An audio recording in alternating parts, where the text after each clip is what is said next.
বাংলাদেশের সর্ববৃহৎ ও সবচেয়ে সফল সেচ প্রকল্পগুলোর অন্যতম তিস্তা ব্যারেজ। নদীর বুকে ৪৪টি বিশাল গেট নিয়ে দাঁড়িয়ে থাকা এই চোখ ধাঁধানো স্থাপনাটি আমাদের দেশের প্রকৌশল দক্ষতার এক অনন্য গৌরব। উত্তরের লাখ লাখ হেক্টর কৃষি জমিকে সুজলা সুফলা করে তোলার পেছনে এই একটি ব্যারেজের অবদান সত্যি অবিশ্বাস্য। তিস্তা ব্যারেজের প্রধান কাজ হলো এই তিস্তা নদীর পানিকে নিয়ন্ত্রিত করে সেচ খালের মাধ্যমে উত্তরবঙ্গের বিস্তীর্ণ কৃষি জমিতে পৌঁছে দেওয়া।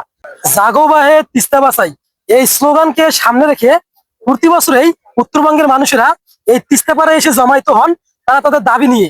আমি এখন দাঁড়িয়ে আছি বাংলাদেশের অন্যতম বৃহৎ সেচ প্রকল্প তিস্তা ব্যারেজের উপর। তিস্তা নদীর উপর নির্মিত এই ব্যারেজটি লালমনিরহাটের হাতীবান্ধা এবং নীলফামারীর ডিমলা উপজেলার ঠিক মাঝ সীমান্তে অবস্থিত। উত্তরবঙ্গের কৃষিতে এই ব্যারেজের অবদান যেমন অপরিসীম, ঠিক তেমনই এর থেকে ঘিরে রয়েছে অনেক অজানা ইতিহাস, পানির সংকট এবং তিস্তা মহাপরিকল্পনা নিয়ে নানা আলোচনা। তো আজকের এই ভিডিওর মাধ্যমে জানবো এই তিস্তা ব্যারেজের নির্মাণের ইতিহাস, পানির সংকট এবং উত্তরবঙ্গের তিস্তা ব্যারেজের অবদান, এবং শেষে জানবো হচ্ছে তিস্তা মহাপরিকল্পনা নিয়ে নানা আলোচনা। তো চলুন ভিডিওটি শুরু করা যাক। তিস্তা নদী বাংলাদেশের উত্তর অঞ্চলের অন্যতম গুরুত্বপূর্ণ নদী। এর উৎপত্তি ভারতের সিকিমের হিমালয়ে। এরপর পশ্চিমবঙ্গ হয়ে নদীটি বাংলাদেশে প্রবেশ করে। একসময় বর্ষায় তিস্তার ভয়াবহ বন্যায় জনজীবন বিপর্যস্ত হতো। আবার শুষ্ক মৌসুমে পানির অভাবে কৃষকেরা সেচ সংকটে পড়তেন। এই সমস্যা সমাধান এবং উত্তরবঙ্গে কৃষির উন্নয়নের লক্ষ্যেই তিস্তা ব্যারেজ প্রকল্প গ্রহণ করা হয়। ১৯৭৯ সালের ব্যারেজের নির্মাণ কাজ শুরু হয় এবং ধাপে ধাপে কাজ শেষ করে ১৯৯৮ সালে প্রথম পর্যায়ে চালু করা হয়। তিস্তা নদীর উপর লালমনিরহাটের হাতীবান্ধা ও নীলফামারীর ডিমলার সীমান্তে নির্মিত এই ব্যারেজটির দৈর্ঘ্য প্রায় ৬১৫ মিটার।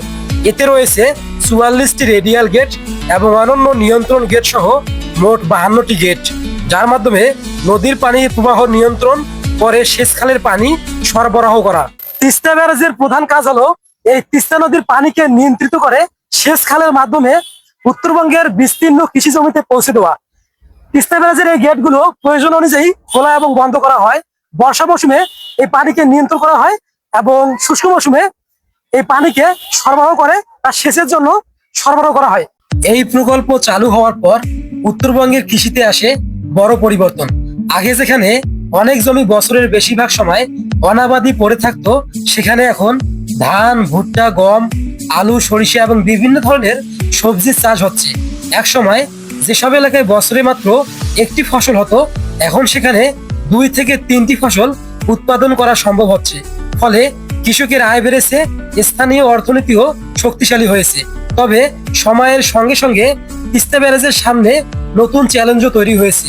শুষ্ক মৌসুমে তিস্তা নদীতে পানির প্রবাহ অনেক কমে যায়, ফলে ব্যারেজের পর্যাপ্ত পানি জমে না এবং সেচের চাহিদা পুরোপুরি পূরণ করা সম্ভব হয় না।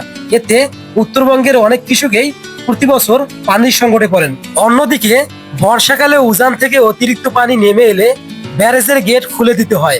তখন নদীর তীরবর্তী কিছু এলাকায় বন্যা ও নদী ভাঙনের ঝুঁকি বেড়ে যায়। তিস্তা ব্যারেজ নির্মাণের পরেও উত্তরবঙ্গের পানির সংকট পুরোপুরি দূর হয়নি, কারণ তিস্তা একটি আন্তঃসীমান্ত নদী। এর উজানের বড় অংশ ভারতের ভেতরে অবস্থিত। শুষ্ক মৌসুমে উজানে পানি ব্যবহারের কারণে বাংলাদেশে অনেক সময় পানির প্রবাহ উল্লেখযোগ্যভাবে কমে যায়। এ কারণে দুই দেশের মধ্যে দীর্ঘদিন ধরেই তিস্তার পানি বন্টন চুক্তি নিয়ে আলোচনা চলছে, তবে এখনো কোনো স্থায়ী চুক্তি বাস্তবায়িত হয়নি। এই পরিস্থিতি থেকে উত্তরণের লক্ষ্যেই তিস্তা মহাপরিকল্পনা গ্রহণের উদ্যোগ নেওয়া হয়।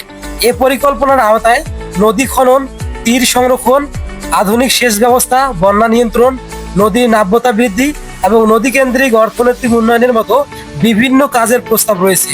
পরিকল্পনাটি বাস্তবায়িত হলে উত্তরবঙ্গের কৃষি, মৎস্য, যোগাযোগ ও মানুষের জীবনযাত্রায় বড় পরিবর্তন আসতে পারে বলে আশা করা হচ্ছে। জাগো বাহে তিস্তা বাঁচাই এই স্লোগানকে সামনে রেখে প্রতি বছরেই উত্তরবঙ্গের মানুষেরা এই তিস্তা পাড়ে এসে জমায়েত হন তারা তাদের দাবি নিয়ে। কিন্তু দেখা যায় বছরের পর বছর পেরিয়ে গেলেও তাদের দাবি কখনোই বাস্তবায়িত হয় না। তবে এত সম্ভাবনা থাকা সত্ত্বেও প্রকল্পটি এখনো বাস্তবায়নের অপেক্ষায় রয়েছে। এর পেছনে অর্থায়ন, কারিগরি সমীক্ষা, পরিবেশগত মূল্যায়ন এবং প্রশাসনিক প্রক্রিয়ার মতো বিভিন্ন বিষয় রয়েছে। পাশাপাশি অনেক বিশ্লেষকের মতে বিষয়টি ভূ রাজনীতির সঙ্গেও জড়িত, কারণ চীন এই প্রকল্পে অর্থায়নের আগ্রহ দেখিয়েছিল। আর তিস্তা অঞ্চল ভারতের সংবেদনশীল শিলিগুড়ি করিডোরের কাছাকাছি হওয়ায় ভারত বিষয়টিকে কৌশলগত দৃষ্টিতে গুরুত্ব দিয়ে দেখে। তবে বাংলাদেশ সরকার সবসময় বলে আসছে, তিস্তা মহাপরিকল্পনা দেশের উন্নয়ন ও উত্তর অঞ্চলের মানুষের স্বার্থ বিবেচনায় বাস্তবায়ন করা হবে। আজকের তিস্তা শুধু একটি নদীর গল্প নয়, এটি উত্তরবঙ্গের লাখো মানুষের জীবন, কৃষকের স্বপ্ন, পানির অধিকার এবং আঞ্চলিক কূটনীতির একটিও গল্প। তাই তিস্তার স্থায়ী ও টেকসই সমাধান শুধু উত্তরবঙ্গের জন্য নয়, বাংলাদেশের সামগ্রিক উন্নয়নের জন্য অত্যন্ত গুরুত্বপূর্ণ। আপনার মতে তিস্তা সমস্যার সবচেয়ে কার্যকর সমাধান কি হতে পারে? আপনার মতামত কমেন্টে জানাতে ভুলবেন না। ভিডিওটি ভালো লাগলে একটি লাইক দিন, বন্ধুদের সঙ্গে শেয়ার করুন এবং NH নাজির ব্লগ চ্যানেলটি সাবস্ক্রাইব করে আমার সঙ্গেই থাকুন। আল্লাহ হাফেজ।